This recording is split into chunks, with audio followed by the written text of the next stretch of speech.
This is a powerful and important clip of an Arab calling out the whole Palestinian cause for what it is. Have a watch. نكبة نكبة نكبة. كل تعليقاتكم قتلونا، هجرونا، اضطهدونا. طيب تعالوا نحكي عن النكبة، بس عن نكبة اليهود بالدول العربية.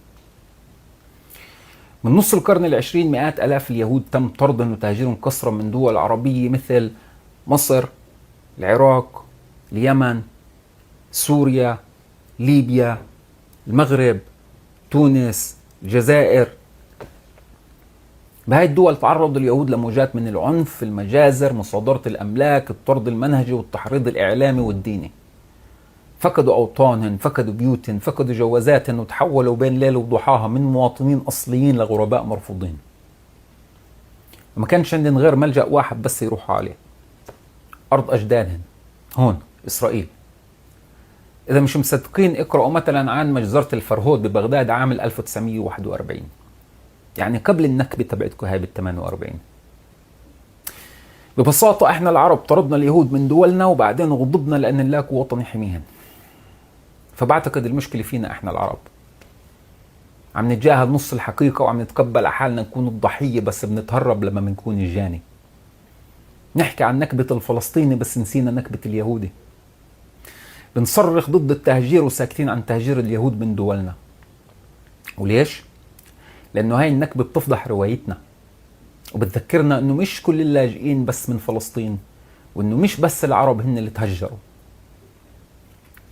تذكروا التاريخ دائما فيه له وجهين، والعدالة ولا مرة رح تيجي إذا نضلنا نغض نظرنا عن مأساة طرف واحد وعم نكبر بمأساة الطرف الثاني.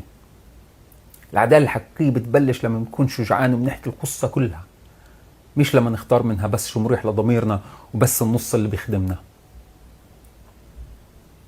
سلام. Brave of him to say, but you should know it actually goes even deeper than that, because the moral comparison between the displacement of Jews from Arab countries, which happened in 1948, in the exact same year as the other supposed Nakba of Arabs inside of the land of Israel. First of all, there were even more Jews than there were Arabs that were displaced in the same year. But also, think about the difference. In the first case, it was because they are Jews. In the other case, it was Arabs fleeing war that they started. Their own leaders, their own side, tried to act. They were the ones that actually were trying to mass displace the Jews from the land of Israel, to throw them, by the way, not onto other lands, drive them into the sea, as General Azam Pasha and other Arab generals and leaders were saying. So comparing the two morally is also wrong. But yes, that is right, that there is a total lie about what really happened with the Nakba. In fact, originally the term Nakba, which means catastrophe in Arabic, was used to describe the fact that the Arabs lost the war to destroy the Jewish state. Not that they were displaced. Later they made it about our displacement. But as always, with the Israeli-Arab conflict, they intentionally pervert the cause and effects. They tell us that the cause is Israel, the Jews displacing everyone, colonizing, apartheid, and we Arabs, we're just resisting. Turns out it's the other way around. There's Arab ideological anti-Semitism, anti-Jewish hatred that predates Israel, and the Jews responding by protecting themselves, defending themselves. At every single complaint they lodge, you'll see that's what is the case. In fact, you'll see the whole Palestinian cause and claims of suffering is actually self-inflicted. Now, it's important, if you're not already aware of this, that you know that we have a new streaming platform called JTV Plus. Let me just zoom out a bit so you can see it properly. And you just go to j-tv.plus, and we've got a bunch of really, really cool documentaries that expose all this kind of stuff. We've got a new one out called The Real Nakba, The Untold Expulsion of Jews from Arab Lands. Got one on the invention of the Palestinians, what really happened in 1948. I've also got one that's really important. Let's see if I can find if you can see the trailer for it here. This one, Arab Anti-Semitism Before Israel. It was never about Zionism. That one is really interesting. But we've also got exclusive interviews. We also do private live streams or live discussions that I have with members. We do them. So you get, I personally think, I would certainly, if this, if I was a viewer, I would definitely want to subscribe to this. This is, really high production level, really interesting, fascinating, hand-picked content where you get to go behind the scenes, you get deeply informed in a really entertaining way through the documentaries, you get bonus inside access content through our extra interview content and discussions where we can have a conversation. You can pose your thoughts to me when we have private Zooms with members. And also, I'll get to hear from you, get to hear your feedback, and you can help with the direction of travel with JTV. So if you want to go and check that out, go to j-tv.plus.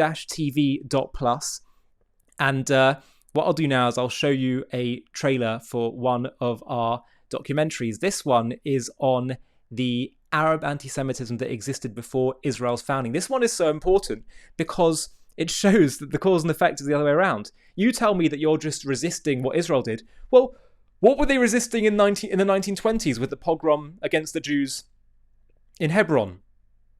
Oh, well, maybe Zionism was starting to grow a bit then. All right, fine. What about the 1830s and Svat? Pogrom against the Jews then.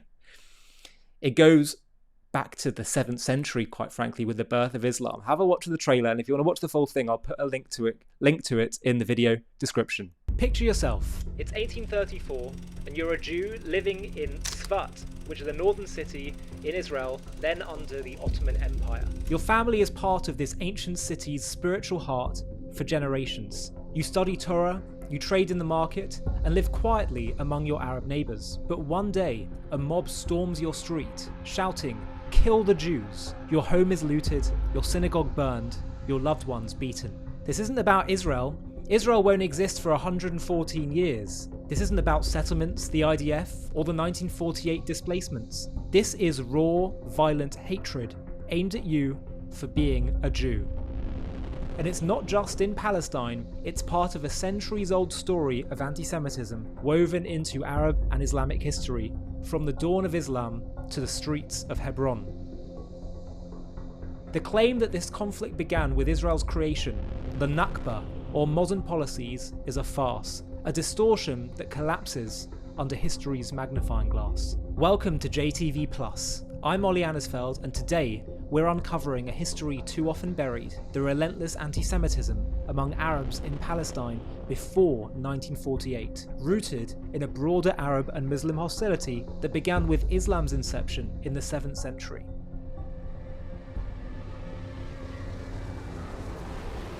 To watch this JTV Plus documentary and access much more premium content, click on the link in the video description.